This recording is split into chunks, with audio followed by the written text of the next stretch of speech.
Hello, Cancer, Sun, Moon, Rising, and Venus signs. Kamusta kayo? Sana po'y nasa mabuti kayong kalagayan. Welcome back po sa Star Tarot. Kung bago kayo rito, welcome din kayo. Thank you sa inyong support. I truly appreciate it. God bless you all.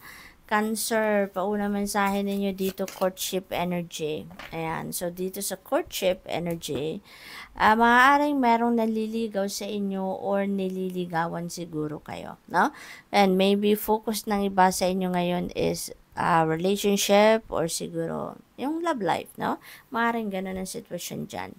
We have change energy as well sa pangalawang card ninyo. At ang change energy na to could be a change of residence, no? Maaaring maglilipat bahay kayo, maglilipat kayo ng trabaho, employer, baka may travel energy din dito, no? Kasi merong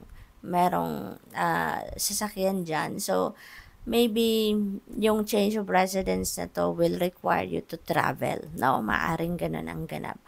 Siguro, ano na to finished contract na. Ang napipick up ko dito, finished contract na siguro ang iba sa inyo. Maaring nagtatrabaho kayo abroad, no? At finished contract na kayo at maaring pauwi na ang iba sa inyo dito, no? Next card ninyo is concern. Tsaka meron tayong number 33. Number 33 is a master number, no? So, I suggest na tignan po ninyo ang master number na yan. I-google po ninyo. Marami at saka sa YouTube, no? Marami din ang nag-explain na kung anong ibig sabihin ng mga master numbers na yan, mga angel numbers, numerology, no? Yung ganon. Kaya, pagkitignan po ninyo, master number 33 at master number 22 po for more guidance kasi synchronicity yan, pumasok yan sa reading ninyo. So, merong mga mababasa kayo dyan na might inspire you or might motivate you or could help, no, your situation sa ngayon.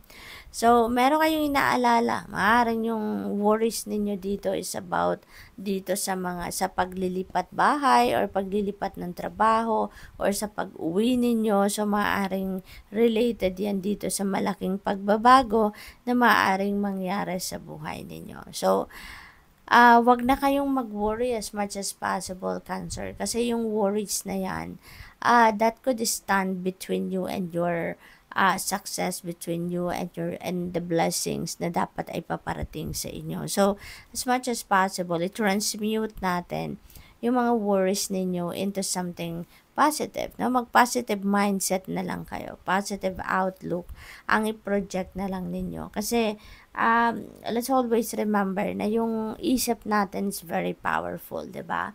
Kung ano naiisip natin, yun ang nararamdaman natin. And that is the kind of energy na ina-attract natin towards us. Kaya, since wala naman sa atin ang gusto magkaroon ng mas marami pang problema or magkaroon pa ng inaalala, 'di ba? Kaya doon tayo sa kung ano yung gusto nating mangyari sa buhay natin, doon tayo mag-focus.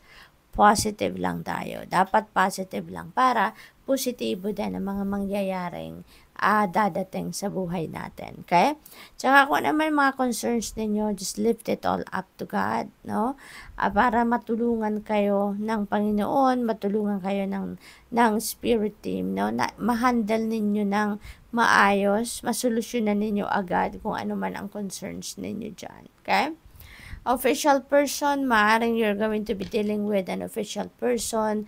Maaaring si official person na to, baka empleyado to ng gobyerno, baka nasa mataas na posisyon ito sa kanyang trabaho, baka meron kayong mga transactions siguro dito or maybe lalapit kayo sa kanya para humingi kayo ng tulong, no? So, maaaring ganon ang ganap dyan for some of you.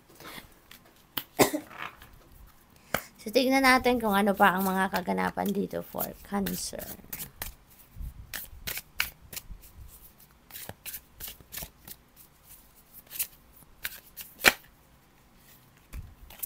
Angel number 0303, taking chances. Ayan. So, Maaaring ngayon na 'to, maaaring ang movement na 'to is, you're going to take chances sa ngayon. Maaaring may mga offers sa inyo diyan, kaya parang nagdesisyon or magdedesisyon siguro kayo na subukan ninyo yung offer na yan kaya kayo aalis na, no?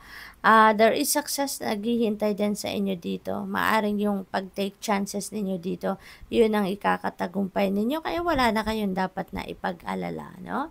So there is success, there is knowledge, friendship, impatience, freedom, and optimism. So halo-halo dito ang maaring maramdaman ninyo. So when chances present themselves, seize them and do something out of the ordinary. So para talagang you're going to take a chance na nga dito sa trabaho, siguro ito. Whether in your professional or personal life, you will find success by welcoming creative impulses and having faith in your own abilities. Trust in chance and take risk on opportunities that could change your life for the better. So ito na nga, no? Maaaring sa romantic relationship at saka trabaho siguro yan, career or business, no? So definitely babaguhin niyo talaga ang inyong sitwasyon sa ngayon. Merong opportunity na dumating kaya you're going to take risk sa ngayon, no? But who knows?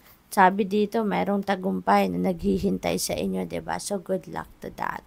You have 0404, slow down. Yan. Dahan-dahan lang, hinay-hinay lang, Cancer. Pasasaan ba at makakarating ka din sa pupuntahan ninyo, hindi ba? Kailangan mo lang na balansehin ang inyong sarili sa ngayon.